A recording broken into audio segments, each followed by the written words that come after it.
to the words of poet Jan Richardson. I cannot tell you how the light comes. What I know is that it is more ancient than imagining, that it travels across an astounding expanse to reach us, that it loves searching out what is hidden, what is lost, what is forgotten, or in peril, or in pain, that it has a fondness for the body, for finding its way toward flesh, for tracing the edges of form, for shining forth through the eye, the hand, the heart.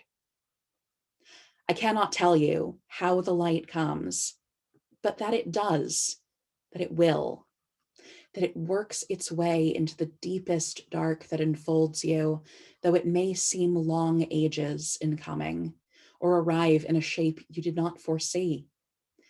And so may we this day turn ourselves toward it. May we lift our faces to let it find us. May we bend our bodies to follow the arc it makes. May we open and open more and open still to the blessed light that comes.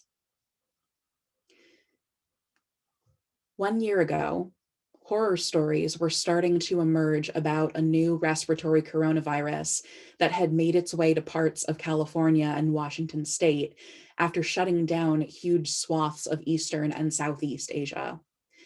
Passengers on the Diamond Princess cruise line were stranded at sea after coming down with the illness.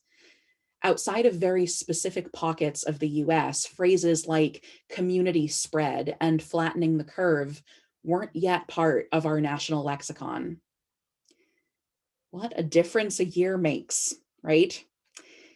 In a lot of ways, it feels like this year that we've spent since the start of the COVID-19 pandemic has been a lost year. It was like we were collectively shunted into a timeline none of us asked for or wanted. And small acts of poor preparation and an early but understandable lack of caution stateside ended up spiraling together to create the transformed world that we now live in. Sometimes I find myself thinking of the Back to the Future movies. Don't worry if you haven't seen them before or for a really long time. You won't need to know them well for this, but I'll unpack it just a little bit. Back to the Future, which came out in 1985, is simultaneously charming and problematic in the way that a lot of movies from the 1980s are. And like a lot of middle-class white millennials and Gen Xers, I grew up watching it and its sequels. In the movies, a suburban teenager named Marty, played by Michael J. Fox, travels 30 years into the past aboard a time machine built by his eccentric neighbor, who is a scientist, and he's called Doc Brown. The time machine is a modified DeLorean sports car that runs on plutonium and needs to be traveling at a speed of 88 miles per hour in order to travel through time. And during his trip to the past, the DeLorean loses power and Marty needs to find the 30 years younger Doc Brown to fix the machine and send Marty back to the future, which is to say his present. And when I think about 1 year ago, I think about how frozen in time I feel. The work goes on, but if you're like me and haven't felt able to think broadly about the future in a long time, you aren't alone. What we're living through right now is a constant reminder of grief and sadness, and the pain of that is real. The pain of isolation is real. So is the injury in feeling over and over again as if our lives and needs are subject to the random whims of those with power, influence, and money. The feeling that we may be forgotten by the rollout of the vaccine is very, very real. And our brains and bodies aren't built to live like this for so long, to endure the complicated loss of a sense of future and our communities all at once. So every now and then, when I think about this lost year, I feel a little bit like Marty McFly trapped in the past with a powered down DeLorean, trying to get back to the future. And the future that I remember envisioning from the vantage point of a year ago was an expansive, if somewhat also daunting one. Outside of our faith, the US was looking ahead to a presidential election that would be hard won no matter the winner. And the global community was at last beginning to reckon with the specter of climate change. Within our faith, possibilities were also stirring. The Unitarian Universalist Association's Commission on Institutional Change was leading a charge to investigate the tools that marginalized communities have long drawn upon to get themselves free in the face of a world that doesn't want them to be free. Among these tools were an inclusive and liberative theology and ongoing efforts to understand how our institutions and structures can unintentionally lift up some groups of people at the expense of the wholeness of others. To use these tools, the Commission proposed, would not be an act of checking our intellect at the door, but of smartly and strategically using skillful means to accomplish our goals of solidarity and interconnected beloved community. That future of beloved community was a fantastic place to imagine and envision, but global events had other plans last year. And suddenly our churches and congregations and fellowships were scrambling to figure out how to do this community thing without the benefit of being together in person. And through this hard year, we did it somehow. Many, many of us have experienced losses that didn't need to happen. This is true. And at the same time, our churches have not closed or disappeared en masse. We continue to be here for one another, moving each other along through this stuck timeline. Our DeLorean time machine might not be functional just yet, but the Doc Browns of the scientific world have been carefully rebuilding the flux capacitor, the fictional movie magic MacGuffin that makes time travel work, by creating not just one, but multiple different vaccines in a hugely accelerated time frame. None of us are sitting here twiddling our thumbs while we wait to get back to our normal lives. The scientific community, the healthcare community, religious communities, marginalized communities are all working tirelessly to keep ourselves and others from losing our mooring in this vast, uncharted water. As one of my colleagues based in Texas told me in the last few days, when the power outages and water pipe breakages swept Texan urban areas, it wasn't private enterprise that came to the rescue, but community mutual aid and local buy-nothing groups. When science, medicine, spiritual community, and mutual aid all work as they should, they create the net of safety into which we can fall. Echoing the words of Jan Richardson's poem, they love searching out what is hidden, what is lost, what is forgotten, or in peril or in pain, with great fondness and tenderness.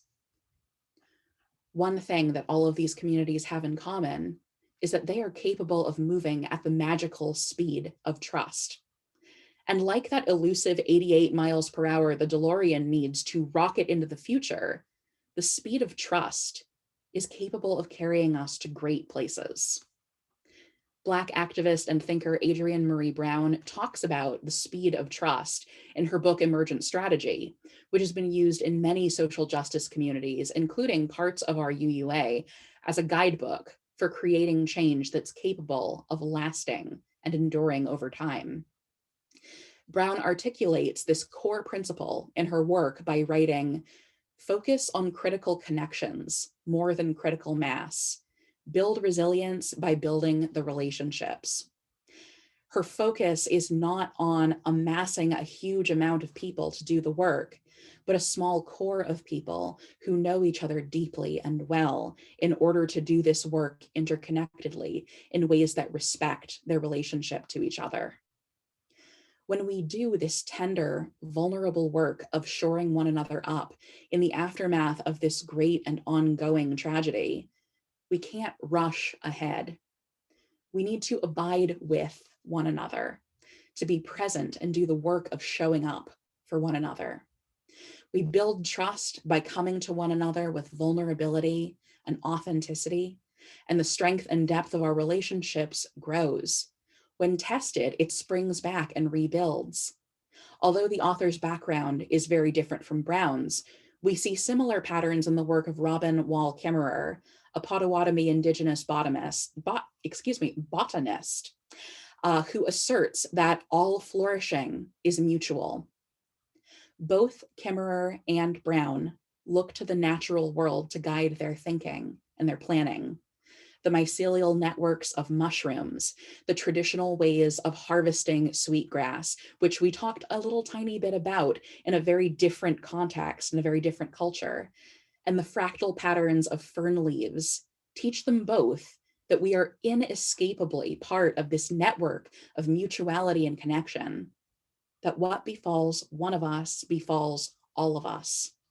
And to trust one another with our vulnerabilities is the only way forward, even when we can't see the path. I understand if you're not feeling ready to trust just now. Much about this last year has felt like deep betrayal. Each friend we learn has fallen victim to conspiracy theories. Each family member we discover refuses to wear a mask around other people comes as a new sadness, eroding our trust in those around us. If we think back to that grass bridge, we cannot trust the people who are helping us weave it together. And this is a problem.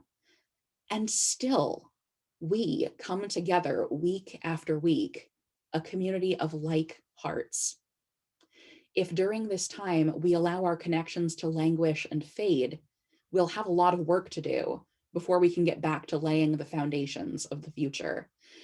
But on the other hand, if we persevere, if we keep hewing to one another and reminding each other of the work that we do together and coming back to building beloved community together, no matter where we are, if we keep taking measures to keep ourselves and one another safe, we will still have reason to trust when we come out the other side. In the last few moments of Back to the Future, when Marty has successfully made it back to 1985, the present, the stinger comes when Doc Brown arrives at his door, insisting that Marty and his girlfriend hop in the DeLorean to travel another 30 years into the future to solve an urgent problem. And as they drive off, Marty worries aloud that they won't have enough road to speed up to the necessary 88 miles an hour. Doc looks at him slyly and says, with a great touch of drama, as the DeLorean lifts off the ground and flies into the sky, "Roads. Where we're going, we don't need roads." This great and blessed light that we are finally beginning to see at the end of the tunnel is showing up for some of us in the form of a vaccine that may at last allow us to see each other in person again. Already, I'm beginning to see pictures online of families who are visiting each other for the first time in a year. But still, for many of us, we don't know when this relief will come or how long it will take our communities to finally look like normal again.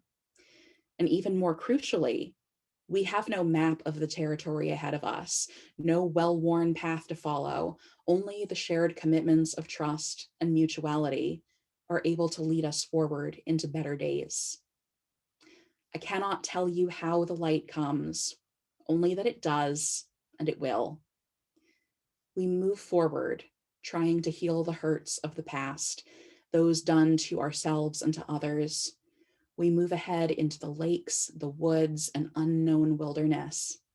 In cities, we move not toward privatizing and hoarding and gerrymandering, but toward each other, toward what we can build together and what reminds us of our history and teaches us the great and terrible lessons that we've learned from this fallow time. We move across bridges woven of faith that those we gather around us are doing their part. And when the map ends, we venture there too. We move at the magical and catalyzing speed of trust, closer to one another like tightly braided strands of grass, beckoning each other back into the future. Only one thing is certain: where we are going, and with trust and community on our side, we won't need roads.